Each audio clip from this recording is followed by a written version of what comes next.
بسم اللہ الرحمن الرحیم۔ ناظرین کرام، حق بات کی قبولیت میں انسان کی سرکشی، بغاوت اور انسان کی ضد، ہٹ دھرمی یہ ہمیشہ رکاوٹ بنتی ہے۔ اس کا تعلق کسی خاص زمانے سے نہیں ہے، بلکہ ہر دور کا انسان اگر حق بات کو قبول نہیں کرتا تو اس میں رکاوٹ اس کی انا پرستی، اس کی ہٹ دھرمی، اس کی ضد، یا اس کا عہدہ، یا اس کا مرتبہ، یا اس کی دولت ہوتا ہے۔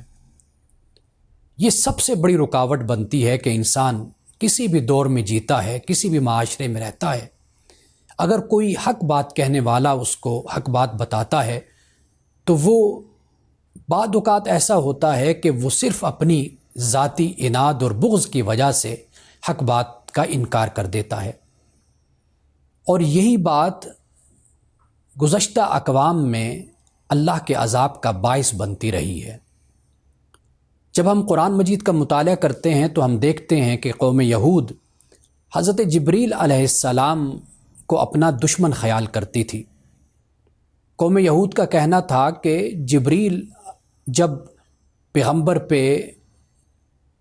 پیغام الہی لاتا ہے تو اس کے بعد عذاب زمین پر اترتا ہے، یعنی اللہ کے پیغام اور عذاب کے درمیان جو ایک مہلت اور مدت ہوتی ہے، جس مہلت اور مدت میں قوم کو موقع دیا جاتا ہے کہ وہ اپنے کردار کو بہتر کر لے، اللہ کے رسول پہ ایمان لے آئے، اللہ کے احکامات پہ عمل کرے اور دل و جان سے قبول کر لے، یہ جو موقع ملتا ہے، جو قوم اس موقع کو ضائع کرتی ہے وہی اللہ کے عذاب کا نشانہ بنتی ہے۔ لیکن آپ یہ دیکھیے کہ قوم یہود بجائے اس کے کہ اپنا احتساب کرتی یا اپنے کردار کا جائزہ لیتی، یا وہ یہ دیکھتی کہ ماضی اور حال میں اس کا کیا کردار رہا ہے، حق کے خلاف، اسلام کے خلاف، اللہ کے دین کے خلاف، اس قوم نے اپنا احتساب کرنے کے بجائے سارا الزام حضرت جبریل علیہ السلام پہ لگا دیا۔ یعنی یہ بھی ایک کردار کا، انسانی کردار کا ایک برا پہلو ہے کہ وہ اپنی غلطیوں کو تسلیم کرنے کے بجائے، اپنی بدعمالیوں کے نتائج کو قبول کرنے کے بجائے اور ان کے آگے سر جھکانے کے بجائے وہ ہمیشہ دوسروں کو بلیم کرتا ہے، دوسروں پر الزام لگاتا ہے۔ یہ ایسے ہی ہے کہ جیسے کوئی شخص ہمارے معاشرے میں، خاندان میں ایسا ہوتا ہے کہ جو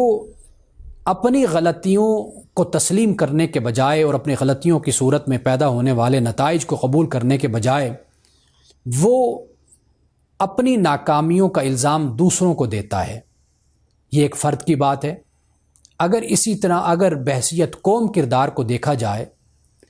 تو یہ کردار بھی ایک قوم کا بنتا ہے کہ وہ اپنے داخلی کمزوریوں اور نقائص کو دور کرنے کے بجائے اس کا شکوہ ہمیشہ یہ ہوتا ہے کہ فلاں ملک نے یا فلاں قوم نے ہمارے خلاف سازش کی ہے، جسے ہم کنسپائریسی تھیوری بھی کہتے ہیں۔ ہمارے ہاں یہ بھی ایک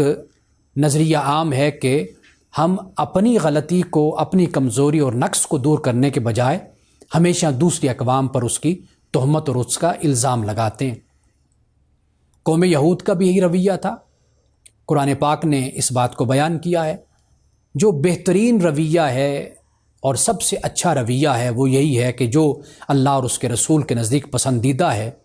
وہ یہی ہے کہ اگر انسان سے انفرادی طور پر غلطی ہوتی ہے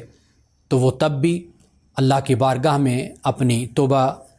پیش کرتا ہے، اللہ سے توبہ مانگتا ہے کہ وہ آئندہ اپنی زندگی میں وہ غلطی نہیں کرے گا۔ اگر بحیثیت قوم اجتماعی طور پر اگر غلطی ہوتی ہے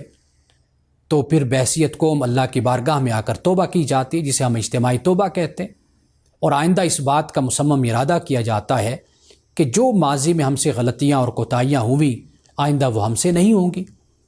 یہ وہ بہترین کردار ہے جس کو اللہ اور اس کے رسول نے پسند کیا ہے۔ اس لیے جو کردار اس کے برعکس رہا، جیسے قوم یہود کا کردار قرآن مجید نے بیان کیا ہے، اللہ سبحانہ و تعالیٰ نے اس بات کو بیان کیا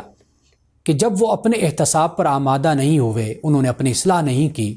اور اللہ کا رسول بھی ان میں موجود تھا تو خدا کی طرف سے پھر عذاب اترا۔ تو اب اس کی تہمت اور اس کا الزام جبریل پہ لگانے کے بجائے دراصل اپنے کردار میں اور اپنے اخلاق میں، اپنے معاملات میں اور اپنے ماضی اور حال میں اپنے آپ کا جائزہ لینا چاہیے کہ آخر خدا کی طرف سے یہ نتائج کیوں اترے ہیں۔